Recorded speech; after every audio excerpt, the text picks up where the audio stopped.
Putting aside our sorrow, we renewed our faith in the prophecy that other rings would be found, and see how our faith has been rewarded. The Covenant used to be the main threat, and it was a MacGuffin in the original Halo series because the real threat was the Forerunner legacy and the Flood itself. The Forerunners have been the source of so much mystery throughout the Halo franchise. It was something that was just fascinating to us. So far it's been a lot of stumbling into their belongings. Like we found Halos. And now we found something more. We found the Prometheans. There's a degree of animalistic fierceness that maybe you didn't see in previous games. Look out! The conditions and the context are what pit a hero and antagonist against each other. For this game, we're going to get to see a lot of complexity to their civilization. From their worldview, what they're doing has to make sense. Trying to figure out ways to tell that story without interfering with the shooting aspect of it has been a really challenging thing. We've gotten glimpses of this Forerunner presence that was kind of always there, open as to whether it would ever erupt. And it did. We're trying to really take game systems and manipulate them and give them emotional coloring and context. We wanted to create something that could stand alone and be an enemy that is just as challenging, just as engaging as the Covenant has been in the past for Halo. A lot of that initial discussion was around if you had this incredibly evolved race and they were well beyond humanity, the Covenant, what would that look like?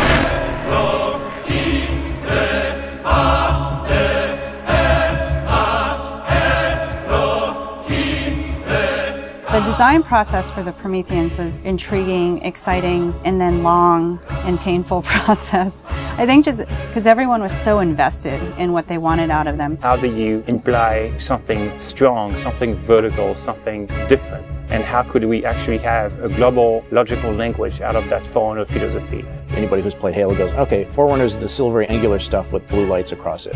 That's really the language kind of in a nutshell. For us, it was important to break that, but still find kind of like a mathematical organization. We had to do a very clear separation of style, shapes, colors, right from the start. I think the Knight's been through almost like 15 plus iterations of geometry. This sheet is like very traditional way of doing brainstorming. You just do silhouettes and then we take it and iterate some more and more and more. We didn't want them to look like monsters because they're not monsters. We had a version that looked very demon-y. These things on his back, they would go together and they would like flare out when the player was being spotted. We didn't want the Prometheans to look like robots because they're not robots. A version that looked very thin and spindly. We would see one, it's like, you know, that one looks cool, but it really doesn't convey commander of the battlefield. We had other stuff where they could clamp on and have these big, hulking, massive armors on top of them that would really change the variant look. For us, it was important to get it into something that people could relate to, which I think is always going to be a challenge when trying to take the Forerunner language and create a character. Making sure that his head stood out, that you could see it, that players had the ability to headshot it.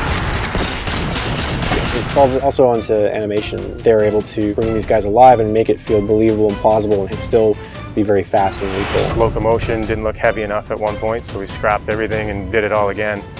The Knight's like 12 feet tall, so if it doesn't feel heavy and menacing as it's walking around and doesn't intimidate the player, then we're not doing our job. There were not a lot of real-life elements that we could take. There are joints there, some of them are not physically connected. They're holed up with the space in between them, which is some of the features that the architecture has, which is big, massive buildings like floating, defying gravity. We wanted to keep some of that mystery and kind of the unknown in the characters as well. We even have the little micro driver arms in here, and then all the way to where you turn these layers off. We have the glowing skull. We thought it would be more of an impact if it's like a sarcophagus. It opens up and it's showing all this aggression. There's certain ways to approach fighting an elite with a group of grunts, and really what we wanted to do was change that up. The Covenant are tried and true. You know what you're going to get out of a grunt. You know what you're going to get from a jackal with his shield. The toughness of elites. Here are the brand new hooks to the sandbox. Prometheans are made up of the Knights, the Watchers, and the Crawlers. One of the big focuses for us in the design of the Forerunners was to have these different enemy classes that would be able to work together. Having this dissection so that when the player went into combat, he's sort of tactically evaluating which order to take guys out. They don't act independently of each other. You put any combination of them together, and the strategy you need to engage with them is really different. There are a variety of Knight classes. and each one of them is progressively more powerful. But your base knight actually starts just a little bit more powerful than an elite. But in addition to that, we wanted the knight to have his own set of traits and abilities. There's all kinds of these special features of each one of these characters that players haven't played in a Halo game before. You think about basic combat encounter design, a lot of the challenges designers face is how to introduce enemies. What would a Promethean do if it could bend time, space, form, matter? Knights can phase in out of anywhere. He's able to go where he needs to at any time, which is something the Covenant can't do. Heads up! Crawlers can walk on walls, walk on ceilings. If a knight shield bursts, crawlers will come rushing at you and try and like melee the player to get more aggressive. These certainly slot into that grunt style combatant. And so there was certainly a want to make sure that we can get a lot of them on screen. If you let too many of them get together, they become a really formidable force. One-off, super fun to take out all together. It's like a pack of feral dogs. Its mandibles, when it screams, will actually separate and float around in the air while it's howling. Animation added so much fresh behavior to this character. It's very exciting. The Watcher is definitely a support class. One of the things we wanted to do with the Forerunner characters was constantly have them mix up their tactics and make the player react to it. The Watcher is able to regenerate knights. One of the things we needed to do when the Watcher design was coming along was make sure that the Watcher would actually fit inside of the Knight. That bursts out and swap to the actual Watcher asset. The Watchers are aware if a knight's damaged, they'll protect them, they'll catch grenades, so they kind of coordinate their efforts. The Prometheans feel like the most advanced of the bunch. They're able to bring all of their technology and wisdom to the battlefield. With new enemy class comes new weapon class. We literally concepted probably 200 weapons for this game before we settled on the half a dozen that went in. It's kind of like you've got that balance between humans' model of what a weapon's like and the desire to want to try and make something crazy and futuristic. We tried coming up with this perfect mix of stuff that was still relatable. You would still identify a weapon as a rifle or a shotgun or a submachine gun, even though they're almost magical. The Forerunner Scattershot was probably the first one where we really nailed the design on it. Everybody loves the hinge action shotgun, so we tried doing something like that so that the reload animation would be to cock it up and the front half would smash together. Every time you pick up a Forerunner weapon, it forms in your hand. So that sort of kicked off the component of having these guns form around the player. So there's that moment of like, oh, what is this gun? What does it do? And then when it comes into shape, it's kind of immediately identifiable. What makes the Forerunner weapons distinct is that usually they have dual purpose. So for instance, from the bolt pistol, you can charge it up and have something that's equivalent to almost like a shotgun blast. In the case of the light rifle, we actually experimented with doing dual firing modes.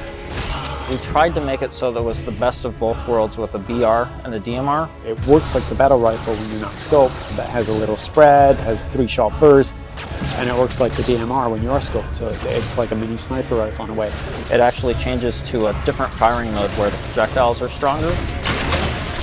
One of the big things that we really focused on for them was making sure that the weapon doesn't just feel like a chunk of metal, but that it actually has glowing energy that's flowing through the gun, going down the barrel, so that everything is very full of life. The moment where all the Promethean effects really started to click the most was when we started showing the dissolve whenever you kill a knight. That was really when we started to feel, yes, this is something cool, this is something unique, and something that we haven't really seen before. This is an early prototype of the Knight D-Res. As the sphere expands, you see the particles are birthed, and everything in the red region you see will be the crack and the erode. When you shoot and kill the knight, the actual point on the body where you did the damage is where the dissolve starts. So if you shoot from his foot, he will D-Res from the point of his foot up. The end result, when we blow up a knight, they dissolve, proving that the technology works.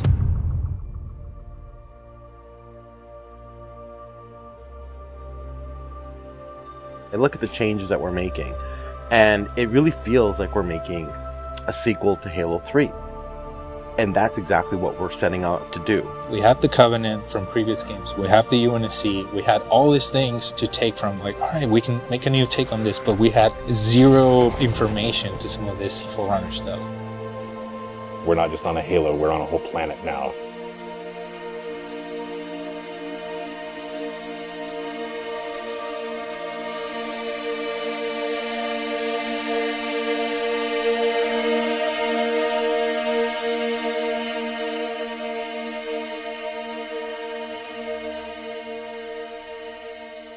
We're not just threatening one corner of the galaxy, we're threatening everything.